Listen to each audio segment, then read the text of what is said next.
మరి ఇవాళ మిత్రులారా మీరు ఆలోచన చేయండి. తెలంగాణ తెచ్చిన అన్న చంద్రశేఖరరావును 2 సార్లు ముఖ్యమంత్రిని చేశారు, టీఆర్ఎస్ పార్టీని 2 సార్లు గెలిపించారు. కానీ తెలంగాణ ఇచ్చిన కాంగ్రెస్ను మీరు ఎందుకు ఓడించిందని నేను అడగదలుచుకున్నా. ఈ చొప్పదండి నియోజకవర్గ గడ్డ మీద నుంచి 4 కోట్ల తెలంగాణ ప్రజల్ని నేను అడుగుతున్నా, ఎందుకు కాంగ్రెస్ను 2 సార్లు ఓడించిండ్రు?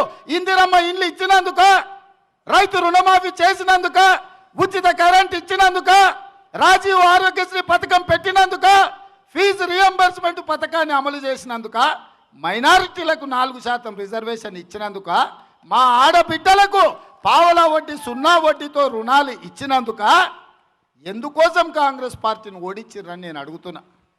ఇవాళ మీరు ఆలోచన చేయండి. ఈ తెలంగాణ సమాజం ఎండకొస్తే ఎవరైనా ఒక గిలాసం మంచినీళ్ళు ఇస్తే వాళ్ళని జీవితకాలం మనం గుర్తుపెట్టుకుంటాం, వాళ్ళకు కృతజ్ఞత తెలుపుతాం.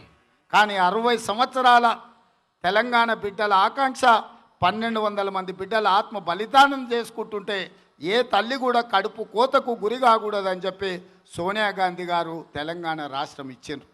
మరి తిరిగి మనం కృతజ్ఞత తెలపాల్సిన బాధ్యత ఉన్నదా లేదా? మా అక్కల్ని మా పెద్దమ్మలను అడుగుతున్నా. మీ దుఃఖం చూసి, మీ బాధ చూసి, మీ బిడ్డల ఆత్మ బలిదానాలు చూసి సోనియా గాంధీ గారు తెలంగాణ రాష్ట్రం ఇస్తే ఒక ఆడబిడ్డ ఆంధ్ర వాళ్ళు అడ్డుపడ్డ పార్లమెంటులో కెమెరాలు కట్ చేసి దర్వాజాలు బంద్ చేసి మీరు గల్లీలో లొల్లి పెడితే ఢిల్లీ పార్లమెంట్లో బిల్లు పెట్టి తెలంగాణ రాష్ట్రం కాంగ్రెస్ పార్టీ ఇచ్చింది. మిత్రులారా, ఇంత గొప్ప పని 60 ఏళ్ళ ఆకాంక్షను కాంగ్రెస్ పార్టీ నెరవేరుస్తే ఇవాళ మా అక్కల్ని మా పెద్దమ్మలను అడుగుతున్నా, తిరిగి మనము సోనియా గాంధీ గారికి కృతజ్ఞత చెప్పుకోవాల్సిన బాధ్యత మన మీద లేదా? రేపు సభ్య సమాజం దేశం నలుమూలల ఆనాడు ఆందోళన ప్రచారం చేసిండ్రు, మీరు తెలంగాణ ఇచ్చిన తెలంగాణ ప్రజలు మిమ్మల్ని మోసం చేస్తారని చెప్పిండ్రు. నేను అడుగుతున్న, వాళ్ళు చెప్పినట్టే, వాళ్ళు ఆరోపణ చేసినట్టే ఇవాళ తెలంగాణలో పరిస్థితులు దాపురించినాయి కదా. ఇవాళ ఆంధ్రోళ్ళు కాంగ్రెస్ పార్టీ నాయకులను చూసి వెకిల్గా నవ్వుతున్నారు. మేము చెప్పినా వినక తెలంగాణ ఇచ్చి తిక్క కుదిరింది కదా, ఆంధ్రలో మేము చంపుతాం అన్నాం, పార్టీని చంపినాం కదా, సాదుకోవాల్సిన తెలంగాణ వాళ్ళు కూడా కాంగ్రెస్ని చంపారు కదా, మీకు తిక్క కుదిరింది కదా అని అడుగుతున్నారు. నేను అడుగుతున్నా, ఇది మనకు మంచిదా? మనకు ఆత్మగౌరవమా? ఇది ఒక్కసారి మీరు ఆలోచన చేయండి మిత్రులారా. ఇవాళ మనం మన పౌరుషాన్ని, మన నిజాయితీని, మన యొక్క కమిట్మెంట్ను చూపించుకోవాల్సిన సందర్భం వచ్చింది మిత్రులారా. ఇవాళ ఇంకా చంద్రశేఖరరావు చెయ్యడు, చెబితే వినడు, మారడు చంద్రశేఖరరావు. అన్ని రకాలుగా మేము చెప్పి చూసినాం, కొట్లాడి చూసినాం, ధర్నాలు చేసినాం, రాస్తారోకోలు చేసినాం, నిరసనలు తెలిపినాం, నిరాహార దీక్షలు చేసినాం. జీవన్ రెడ్డి గారు లాంటి పెద్దలు శాసనసభలో, శాసన మండలిలో కేసీఆర్ను నిలదీసే ప్రయత్నం చేసిండ్రు. సింగరేణి మీద జీవనన్న మాట్లాడినాడు, ఒంటికాలు మీద లేచిండు, చెరుకు రైతులను ఆదుకోమన్నాడు. జీవన్ రెడ్డి అన్నని తిట్టిండు, చక్కెర కర్మాగారాలు తెరవమంటే మా ప్రభుత్వం చేత కాదు నడపనికే, నువ్వు నడుపుకుంటే నీకు ఇస్తపో అన్నాడు. నేను అడుగుతున్నా, షుగర్ ఫ్యాక్టరీని నడపలేనోడు రాష్ట్రాన్ని ఎట్లా నడుపుతాడని నేను అడుగుతున్నా.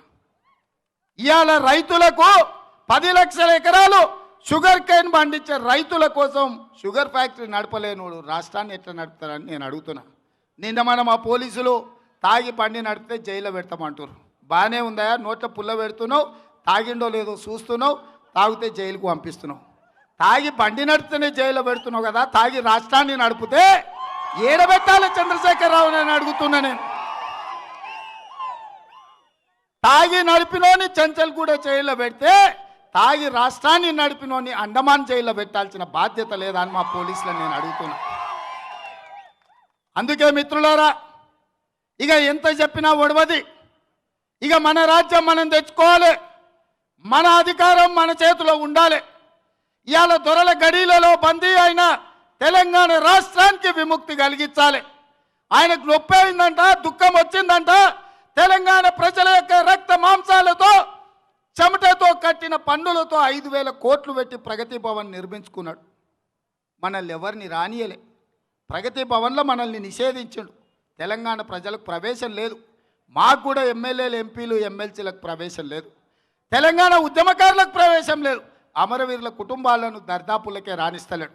నేను ఇండియా పాకిస్తాన్ బార్డర్ చూడడానికి పోయిన వాగా పంజాబ్లో సరిహద్దులో ముళ్ళ కంచెలేసి AK-47 తుపాకులు మర పిరంగులతో పహారాలు కాస్తురు.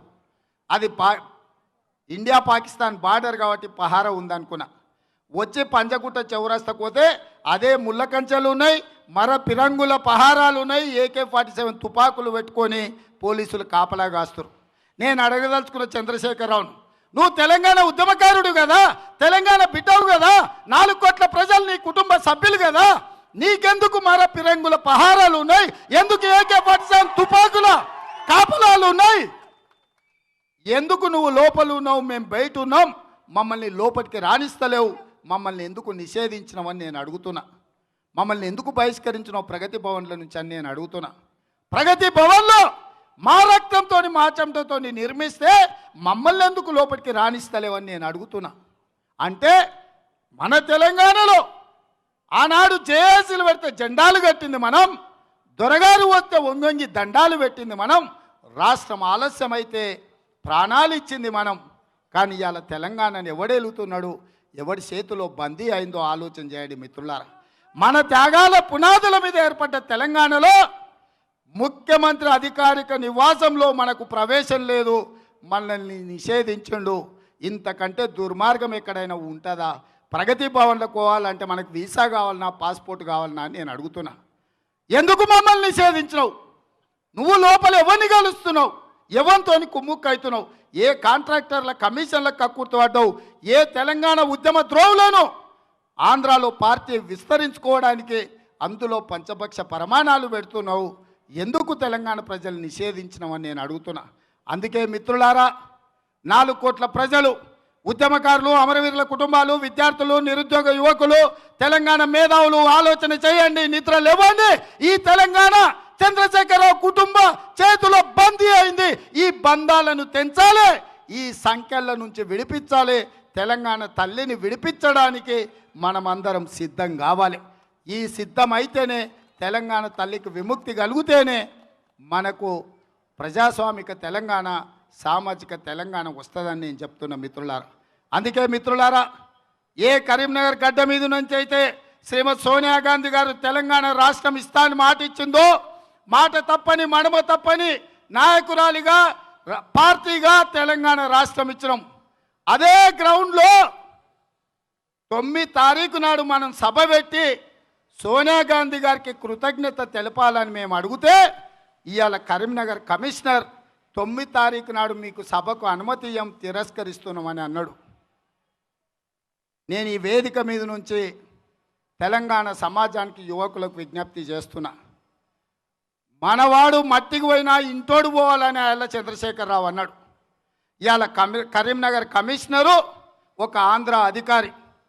తెలంగాణ రాష్ట్రం ఇచ్చిన పార్టీగా తెలంగాణ ఎక్కడైతే గ్రౌండ్లో ప్రకటించిండ్రో ఆ గ్రౌండ్లో కాంగ్రెస్ పార్టీ సభ పెట్టుకుంటుంటే ఆంధ్ర అధికారి తిరస్కరించి మిమ్మల్ని సభ పెట్టనియను, మీరు కరీంనగర్లో కాలు పెడితే మక్కలు ఇరగొడతా అని మనల్ని బెదిరిస్తున్నాడు. మిత్రులారా, ఇది న్యాయమా? 1200 మంది బిడ్డలు ఆత్మ బలిదానం చేసుకొని తెలంగాణ రాష్ట్రం తెచ్చుకుంటే ఒక ఆంధ్ర అధికారి మన తెలంగాణలో, మన కరీంనగర్ గడ్డ మీద కాంగ్రెస్ పార్టీ తెలంగాణ ఇస్తే సభను పెట్టుకోనియను, నేను నిషేధించిన అంటే ఇంతకంటే దుర్మార్గం ఇంకేమైనా ఉంటుందా? ఒక్కసారి ఆలోచన చేయండి. అందుకే మిత్రులారా, ఈ రాష్ట్ర ముఖ్యమంత్రిని హెచ్చరిస్తున్నా, గుర్తుపెట్టుకో బిడ్డ, కరీంనగర్ గడ్డ మీద కాంగ్రెస్ పార్టీ సభ జరగకపోతే నువ్వు ప్రగతి భవన్ల నుంచి బయట కాళ్ళు పెడితే నిన్ను రాళ్లతో కొట్టి తరుముతారు తెలంగాణ ప్రజలను నేను సందర్భంగా చెప్పదలుచుకున్నా. నేను ఈ వేదిక మీద నుంచి డీజీపీ గారికి కూడా చెప్పదలుచుకున్నా. 15 రోజుల కింద గంగుల కమలాకర్కి అక్కడనే అనుమతి ఇచ్చినావు, అక్కడ కార్యక్రమాలు చేసిండు. ఇవాళ కాంగ్రెస్ పార్టీ అక్కడ సభ పెట్టుకుంటా అంటే నువ్వు తిరస్కరిస్తున్నావు. ఒక ఆంధ్ర అధికారికి ఎంత ధైర్యమో మీరు ఆలోచన చేయండి. కొట్లాడి తెచ్చుకున్న తెలంగాణలో తెలంగాణ బిడ్డలు ఎవరు దొరకలేదు ఆ కరీంనగర్ కమిషనర్గా నియమించడానికి. ఆంధ్ర నుంచి వచ్చిన అధికారిని అక్కడ పెడితే ఇవాళ తెలంగాణ ఇచ్చిన కాంగ్రెస్ పార్టీ సభ పెట్టుకుంటా అంటే మీకు అనుమతి లేదు, అక్కడికి వస్తే మక్కెలు ఇరుగుతాయని ఆంధ్ర అధికారి అంటున్నాడంటే ఇవాళ మన ఆత్మగౌరవం మీద దెబ్బతీసినట్టు కదా? మీరు ఒక్కసారి ఆలోచన చేయండి. ఇంత అవమానం ఉంటుందా? కరీంనగర్ గడ్డ మీద పౌరుషాల గడ్డ, పోతు గడ్డ, పోరాటాల గడ్డ, తెలంగాణ కోసం ప్రాణాలు అర్పించిన ఈ గడ్డ ఈ గడ్డ మీద ఇవాళ తెలంగాణ ఇచ్చిన కాంగ్రెస్ పార్టీని సభ పెట్టుకోనివనంటే ఇది దుర్మార్గం కదా. అందుకే తెలంగాణ నలుమూలలు ఉన్న కాంగ్రెస్ పార్టీ కార్యకర్తలకు, ఉద్యమకారులకు, విద్యార్థులకు నేను పిలిపిస్తున్నా. ఈ నెల 9 తారీఖు నాడు చలో కరీంనగర్ కవాతు చేద్దాం. కరీంనగర్ నడి వీధుల్లో కాంగ్రెస్ పార్టీ కార్యకర్తలు కవాతు చేస్తాం. ఆ కవాతు మార్చులో నేను జీవనన్న ముందు నిలబడి జెండా మోస్తాం. రక్తం చిందినా, ప్రాణాలు పోయినా, లాఠీ చార్జీలైనా, తుపాకీ తూటాలైనా, మరపురంగులైనా, బాష్పవాయు గోళాలు ప్రయోగించిన కరీంనగర్ గడ్డ మీద కాంగ్రెస్ పార్టీ జెండా ఎగరేస్తామని చెప్పి నేను ఈ సందర్భంగా చెప్పదలుచుకున్నా.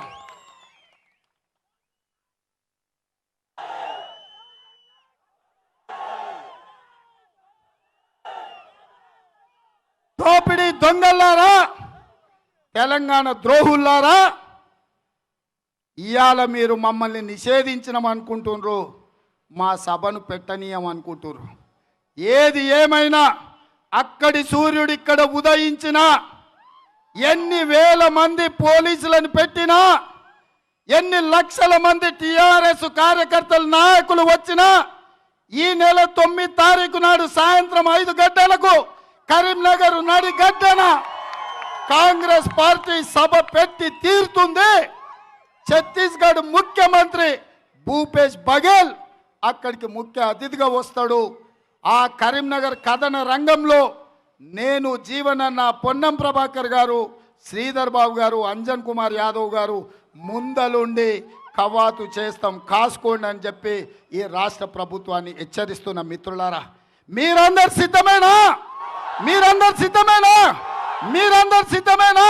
మీరందరు సిద్ధమేనా? మిద్దె మీద ఉన్న మిత్రులు సిద్ధమేనా? వెనకాల ఉన్న మిత్రులు సిద్ధమేనా? సిద్ధం అన్నోళ్ళందరూ చేయి పైకెత్తి పిడికెళ్ళి బిగించండి. జై కాంగ్రెస్, జై జై కాంగ్రెస్. ఆస్తం గుర్తుకే, ఆస్తం గుర్తుకే. మిత్రులారా, మీడియా సోదరులకు కూడా నేను విజ్ఞప్తి చేస్తున్నా. మేం శాంతియుతమైన వాతావరణంలో 28 రోజుల నుంచి ఈ యాత్ర కార్యక్రమాన్ని నిర్వహించుకున్నాం. భూపాలపల్లిలో మా మీద గుడ్ల దాడి చేసినా, టమాటాల దాడి చేసినా, రాళ్ల దాడి చేసినా మేము మౌనంగా భరించినాం. మా సహనాన్ని చేతగాని తనంగా భావించొద్దు. మా సహనాన్ని, మమ్మల్ని పరీక్ష చేయొద్దు. మా ఓపికకు పరీక్ష పెట్టొద్దు. అందుకే నలుమూలల తెలంగాణలో ఉన్న కాంగ్రెస్ పార్టీ కార్యకర్తలకు పిలిపిస్తున్నా. ఎట్లొచ్చినా సరే, నడుచుకుంటూ వస్తారా, పరిగెత్తుకుంటూ వస్తారా, ఆటోలు వస్తారా, సైకిల్ మోటార్ మీద వస్తారా, కార్లలో వస్తారా, లారీలలో వస్తారా, గాల్లో వస్తారా, నీళ్ళల్లో వస్తారా నాకు తెలియదు. 9 తారీఖు నాడు సాయంత్రం 5 గంటలకు కరీంనగర్ నడిగడ్డన ఉండాలి. నేనుంటా, మీరుంటారు కదా, మీరుంటారు కదా. ఎన్ని అడ్డంకులు వచ్చినా కరీంనగర్ గడ్డ మీద కాంగ్రెస్ జెండా ఎగరేయడానికి మీరు సిద్ధమే కదా? అందరు సిద్ధమే కదా? మనం అందరం సిద్ధం. రాష్ట్రంలో ఉండే కార్యకర్తలందరికీ నేను పిలిపిస్తున్నా, కరీంనగర్ తరలి రావాల్సిందిగా చెలో కరీంనగర్ కార్యక్రమాన్ని తీసుకుందాం. ఎవడు అడ్డుకుంటాడో, ముళ్ళ కంచెలేస్తాడో, తుపాకీ తూటాలు పేలుస్తాడో చూసుకునే బాధ్యత మాదే అని తెలియజేస్తున్న మిత్రులారా.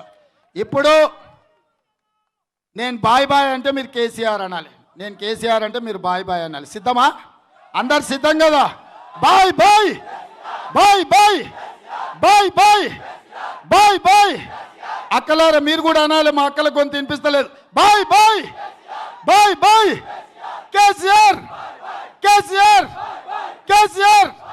Bye bye, bye bye, bye bye, bye bye. KCR, KCR, KCR. ధన్యవాదాలు సోదరులారా. హాయ్ ఫ్రెండ్స్, మా టుడే టుమారో యూట్యూబ్ ఛానల్ చూస్తున్నందుకు చాలా థ్యాంక్స్. మరిన్ని లేటెస్ట్ వీడియోస్ కోసం వెంటనే సబ్స్క్రైబ్ చేయండి. అలాగే ఈ బెల్ ని కూడా రింగ్ చేసేయండి. మా నోటిఫికేషన్స్ అన్ని మీ మొబైల్లో వస్తాయి. అలాగే మా వీడియోస్ మీకు నచ్చితే లైక్ చేయండి, షేర్ చేయండి, నచ్చకపోతే కామెంట్ చేయండి.